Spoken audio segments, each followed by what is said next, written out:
Bonjour mes chers élèves et bienvenue sur cette vidéo où nous allons faire ensemble la correction du vocabulaire. Alors prenez vos manuels page 195. Avant de commencer, je vais faire un petit rappel. Je vous demande de me donner la définition d'un nom composé. C'est quoi un nom composé? Très bien. Vous allez me dire le nom composé est un nom commun formé avec plusieurs mots. Il s'utilise comme un seul mot et même mot. Regardez, quand je cherche dans le dictionnaire, je ne vais pas trouver sèche toute seule et linge toute seule. Je vais trouver le nom sèche-linge. Il forme un mot, il a un genre. On peut dire qu'il s'agit d'un nom masculin ou bien d'un nom féminin. La plupart des noms composés sont séparés avec un trait d'union. Et il y a d'autres mots qui s'écrivent sans trait d'union, comme chemin de fer, comme bonhomme, comme tournevis, comme bonjour, ainsi de suite. Alors, prenons le premier exercice, s'il vous plaît. Je relève les noms composés, j'écris leur entrée dans le dictionnaire. Dans cet exercice, vous vous entraînez à reconnaître les noms composés dans la phrase. Avec le contexte, vous pouvez connaître leur genre, s'il s'agit d'un nom masculin ou d'un nom féminin. Le colibri, le plus petit des oiseaux, est aussi appelé l'oiseau-mouche. Alors, le nom composé, c'est oiseau-mouche. Alors, le déterminant elle, alors c'est le oiseau-mouche. Alors, c'est un nom masculin. Le premier gratte-ciel a été construit aux États-Unis à la fin du 19e siècle. Gratte-ciel. Le déterminant, c'est le gratte-ciel. Au sommet du col, on a un point de vue magnifique sur toute la chaîne de montagnes. Alors, regardez, point de vue. Alors, c'est un nom composé.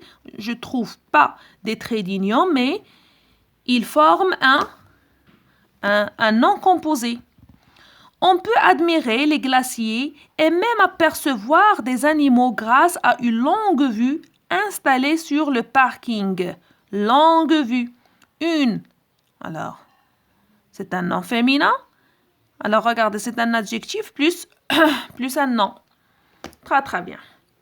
Deuxième exercice. J'associe ces noms composés à leur définition.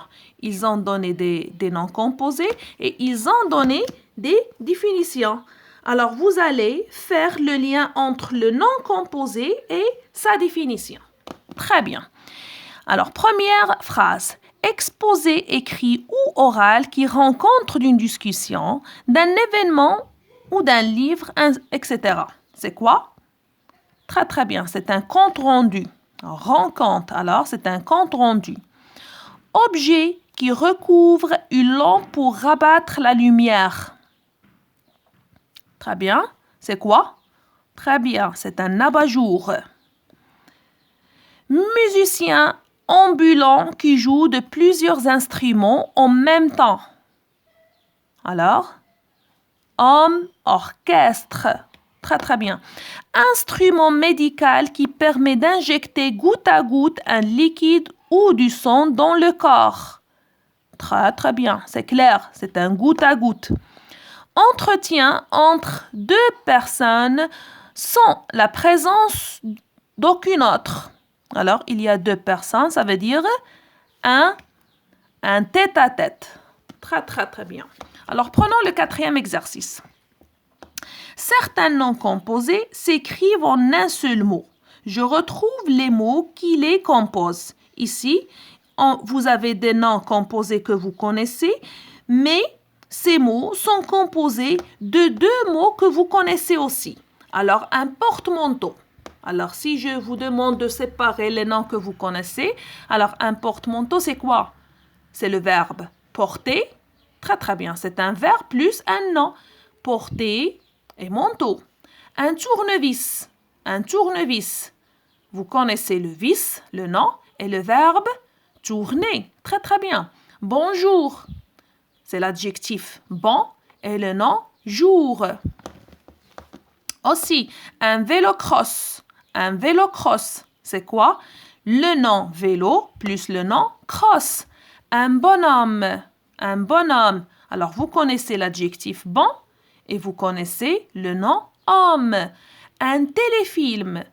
Alors, un téléfilm, télé, c'est l'abréviation du nom télévision. Alors, c'est un nom plus film. Le film, c'est un nom. Téléfilm. Alors, le tout forme un nom composé. Très, très bien. J'écris les noms qui correspondent à ces photos. Je mets du dictionnaire. Mais je sais que vous connaissez ces photos. Alors, c'est quoi ici? Très, très bien. C'est un chou-fleur. C'est quoi? Une chauve-souris. Très, très bien. Un cerf-volant. Magnifique. Très, très bien. Alors, prenons le dernier exercice. Par quel mot désigne-t-on les parents de tes parents? Alors, comment on appelle les parents de tes parents? Très, très bien. Ce sont mes grands-parents. Alors, ces noms de génération dans une famille sont des noms composés. Alors, mes grands-parents. Le père de ton père ou de ta mère? Le père de ton père ou de ta mère, c'est qui? Très, très bien. C'est ton grand-père. La mère de ton père ou de ta mère, c'est qui? C'est ta grand-mère. Très, très bien. Les parents des parents de tes parents. Très, très bien. Regardez, les parents des parents de tes parents. Alors, on les appelle mes arrière-grands-parents. Alors, voilà l'exercice. Je vous ai écrit. Pourquoi? Pour que vous puissiez corriger sur vos cahiers de recherche. S'il vous plaît, n'abandonnez pas mes chers élèves. Tous ces exercices, toutes ces leçons, vous aurez besoin dans votre avenir. Je l'ai dit toujours. Alors, profitez, s'il vous plaît, du temps que vous avez maintenant chez vous. Recopiez les réponses. Essayez de lire les règles. Et au revoir à la prochaine séance, Inch'Allah.